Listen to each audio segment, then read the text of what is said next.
still see me if I sit? Yeah. Because if I stand up, I hit the ceiling. Thanks very much. I knew before coming here that from our conversation that that Dr. Springer's comments would be about vulnerability. So I wanted to talk a little bit about vulnerability from my perspective as a physician, and as a psychiatrist, and as a scientist, and not necessarily as a religious figure or a religious a pastoral counselor, but perhaps from a spiritual perspective as well. From my perspective of vulnerability, my main focus in terms of vulnerability is the vulnerability of human beings. I work every day with countless patients, cancer patients, who are facing death. And vulnerability for me is most relevant when it comes to our vulnerability as human beings. To be honest with you, having had a very Orthodox Jewish education and just going through the Haggadah, I really had no idea that God was imperfect in any way or was vulnerable. I had not taken on that burden of being responsible for God's vulnerability. I was mainly concerned with my own vulnerability. I know that there are concerns about repairing the world, that the world is imperfect and vulnerable. Right? Tikkun Shokun,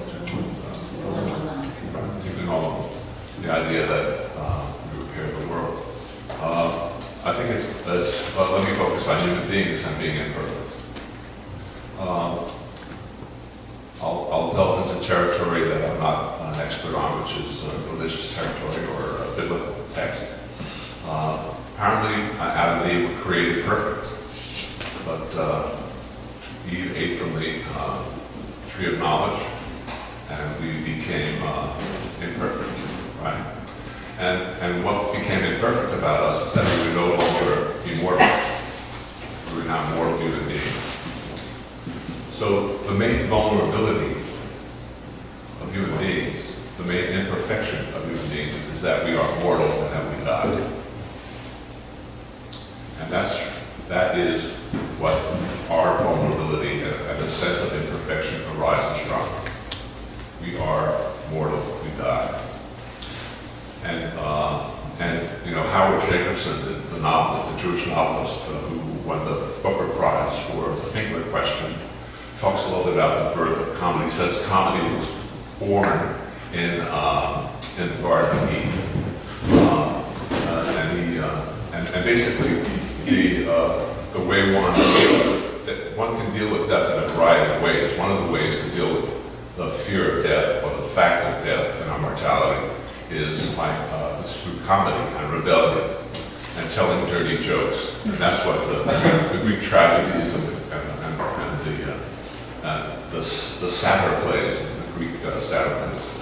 But Howard Jacobson likes to joke that what would Adam and Eve do if they were perfect and immortal in the Garden of Eden?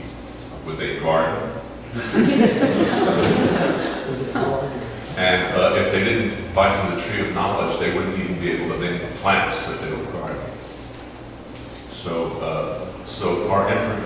He says that our imperfection really is the source of everything that we value and love about being alive. So our vulnerability, our sense of being imperfect, only comes from our encountering suffering and limitations. Karl Jaspers, the famous Jewish psychiatrist and philosopher, said that suffering comes from any human being's encounter with limitations, any kind of limitation. And death is the ultimate limitation. And so vulnerability comes from our encounter with these kinds of limitations, and death is the ultimate limitation. We feel imperfect because we can never achieve in our lifetime the task of creating a life that is completely completely unique to us, that is completely authentic to us, that is created full of meaning, growth, living up to our full potential, transformative. We're constantly creating ourselves, and we can't ever really meet up to that sense of expectation of how we should create ourselves in the world. Albert Einstein's last words on his deathbed were, "If only I knew more mathematics." So mathematicians do that. So none of us really achieve that. So that's part of our imperfection. Existential philosophers, psychotherapists like myself would say that that is a representation of something called existential guilt. We all have existential guilt because we are imperfect. We can never achieve perfection. We can never achieve immortality. Related to that is this idea of existential isolation. If we are imperfect and we are flawed, right, what do we do with that sense of imperfection? There are two things that can happen that depend on the attitude that we take towards our imperfection, our vulnerability. There are two things that can happen. And this word attitude, I want you to think of attitude as not only a way of thinking, but a way of being human. I want you to think of attitude as being related to your idea of what the essence of a human being is, the creation of our essence, or the spirit or the soul of a human being. Because I believe that not only do we create our lives every day, we also create our soul every day. Okay? We're constantly creating our soul as we grow as human beings. That essential attitudinal part of who we are. Other people call it our presence or our essence or our energy. We're in a synagogue, we call it the soul. So if you take this, if the attitude is to take vulnerability and to move in the direction of connection to others, right? If we understand that our own imperfection allows us to do one of the most important things we do as human beings, which is to have empathy for others. Because we're imperfect, we can empathize with the imperfection of others. Empathy allows us to love someone else. And paradoxically, it's our own imperfection that will allow others to love us. So love is only possible because we're imperfect. And love is only possible, and empathy is only possible if we embrace our imperfection. We take the attitude that our imperfection, our vulnerability, is what makes us uniquely human and allows us to have the unique human experience and being, which is complex and beautiful. Right? Courage is the ability to embrace your vulnerability.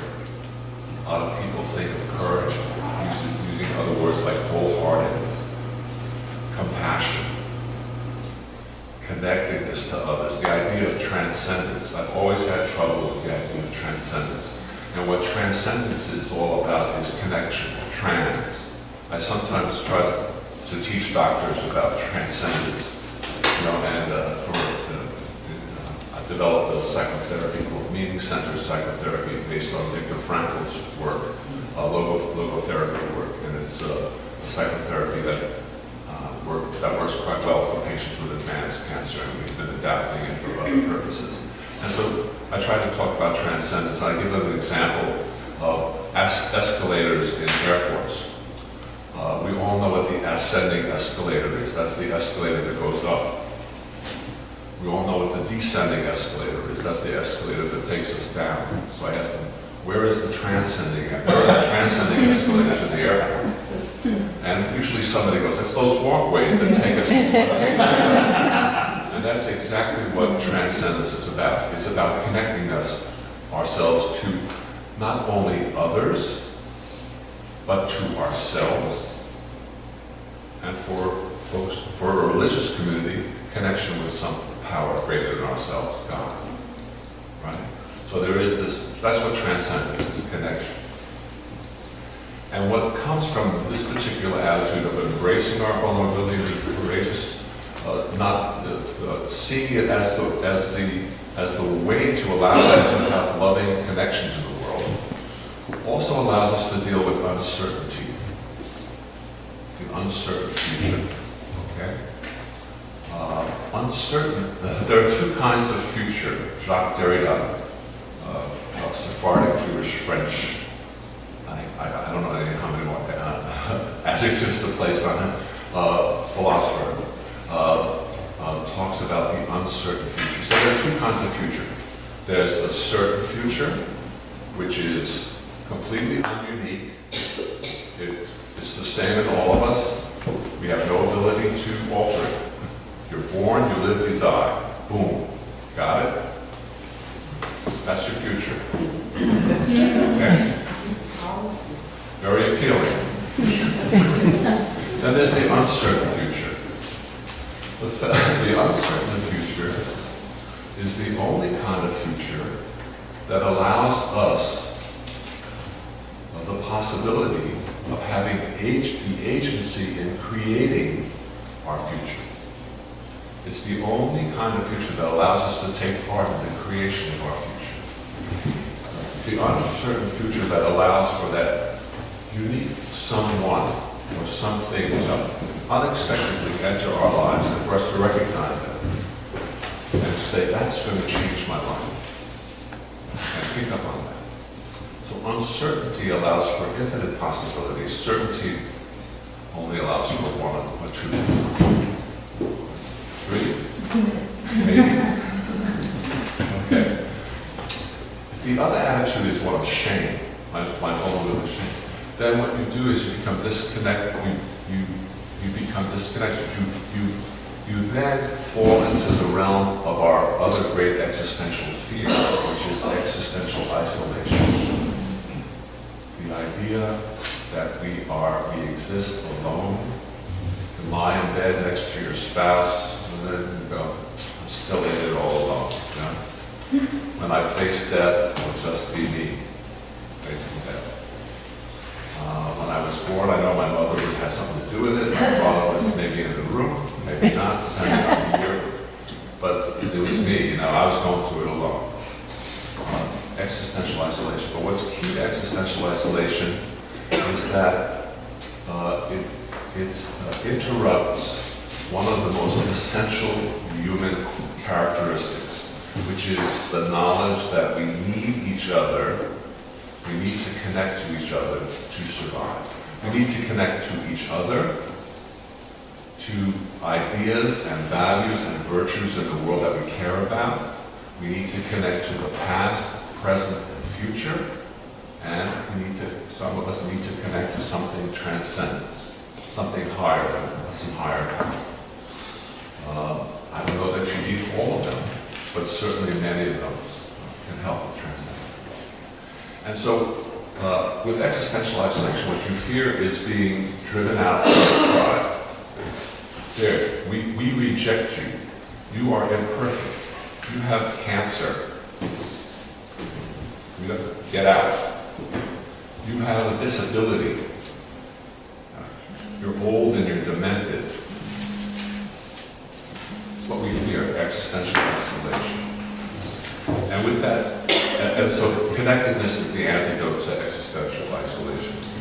And empathy is the antidote to shame, actually. And so with this attitude, if we don't take the attitude of being courageous and embracing our vulnerability with empathy, we experience things like shame, suffering, demoralization, depression, anger, blame, hopelessness, numbness, even the need for more certainty. I need to know. More certainty.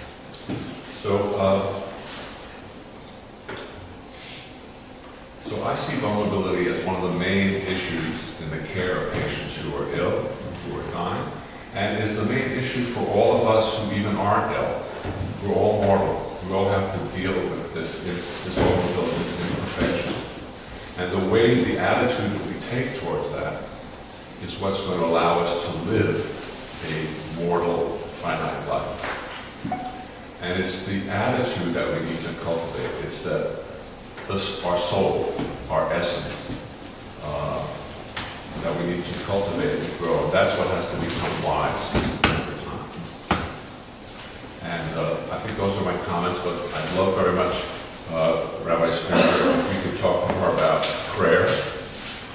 And if you want to talk about Sam Klagsberg, talk about him a little bit. And also the relationship between human vulnerability and our poor God who has vulnerability issues as well, and our obligation towards helping God. Because I think often in prayer we're beseeching God for help.